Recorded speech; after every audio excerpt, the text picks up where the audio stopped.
I thought it was a good story, and that it gave you a chance to look inside of an event that took place that is a piece of American history.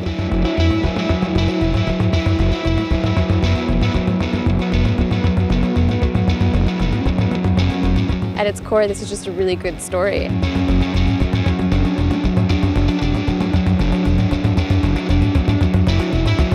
I hope somebody comes away from this performance feeling like, you know, there was truth on screen.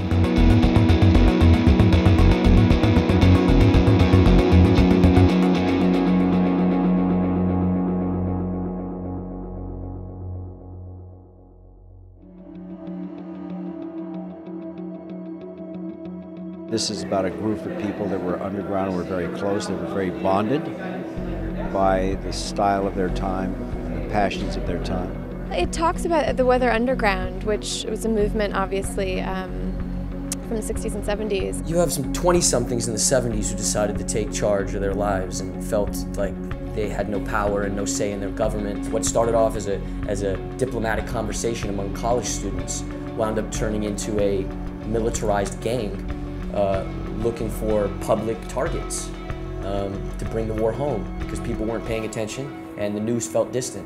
A federal grand jury in Detroit today charged the 13 top leaders of the Weathermen with plotting to bomb public buildings in Chicago, Detroit, New York, and Berkeley, California. The Weathermen are the militant faction of the Students for a Democratic Society. Only one of the 13 is now in custody. They were targeting these particular institutions to cast light on what was going on, but also because the nonviolent action that they were involved in seemed to be getting nowhere, and we know what the state of the world is now. So they were trying out something that might achieve their goals. They took to the streets, and in the midst of taking to the streets, there was a rock star element that they started winding up in the papers. There started being Weatherman groupies, and in the midst of this, a family was created. And in the midst of this family being created, fear popped up, and rationalizations popped up, and the group disintegrated, and people went on to become adults and live their own lives. So there's all this these multiple feelings and relationships, and how they interacted is what interested me. It's about a couple of members who have been in hiding for decades and are now on the run from the law again, much later on in their lives. 3 suspects remain at large after a security guard was shot and killed during a robbery at the Bank of Michigan. The FBI has released the names Mimi Laurie, Nicholas Sloan, and Sharon Solars, all members of the radical anti-war group, the Weather Underground. You have this group living in exile, spread out throughout the country, still with communication lines, but very underground. Now they've grown older and they've taken different paths. Some people resent that they did it. Some people have remorse that they did it. Some people believed in it at the time but feel they had to spend the rest of their lives paying for it. Other people still feel the same way, still feel that that was a just cause at the time and still is a cause for today. I'm Ben Shepard, Albany Sun-Times. We spoke on the phone. I just figured I'd come by and say hi. I don't really have anything to say. Oh, and Susan, would you pull out the Rochester files from You don't know what I'm going to ask you yet. From my deposition. What? I said you don't know what I'm going to ask you yet. Unless you're a reporter. Well, I could just put refuse to answer any questions. What? I'm just doing a little background, sir.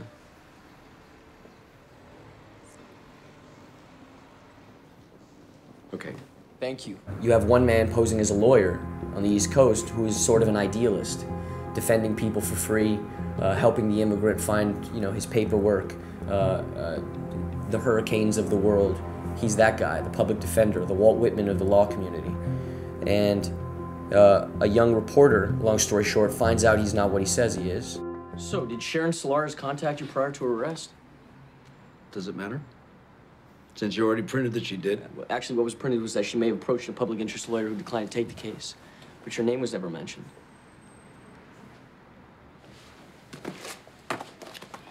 There are 25 lawyers in the area. 9 do criminal, 6 do accidents, 5 do Ds, and 4 do closings. And then there's me. I wasn't insinuating. The hell with accuracy, huh? Be vague, be accusatory, and whatever sticks. That how it works? Nothing I wrote was false. You made it seem like I was harboring a known fugitive.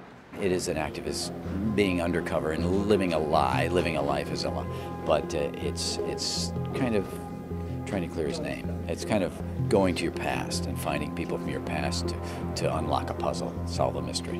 And in that sense, it's a little bit like, for me, it was a little bit like Les Miserables. The character Jean Valjean, 19 years for a loaf of bread, and he went and he escaped from prison, built a false identity, had a daughter, had a good life, but it was always going to haunt him, the pain of that time. So how do these people deal with that? Did they change? Did they not change? To me, that's the interesting story to be told. It's not so much about the movement itself, because that belongs to history.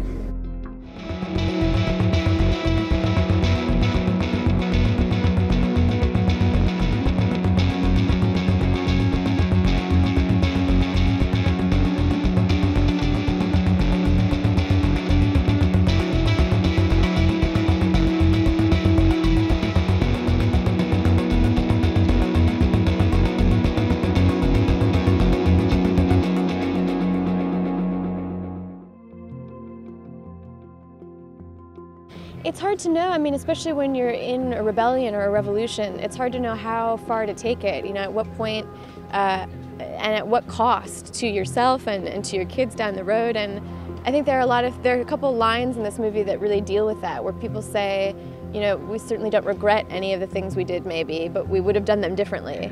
They did not want to go fight a war they didn't believe in, and so they rebelled against it. I sympathized with that at the time. They were in a situation where they were getting ready to get drafted, had no say in that. It's sort of a hopeless feeling. Never before has this nation fought a war which so many Americans opposed for so many different reasons. Never has this dissent been as emotional, as intense, as is the dissent against the war in Vietnam.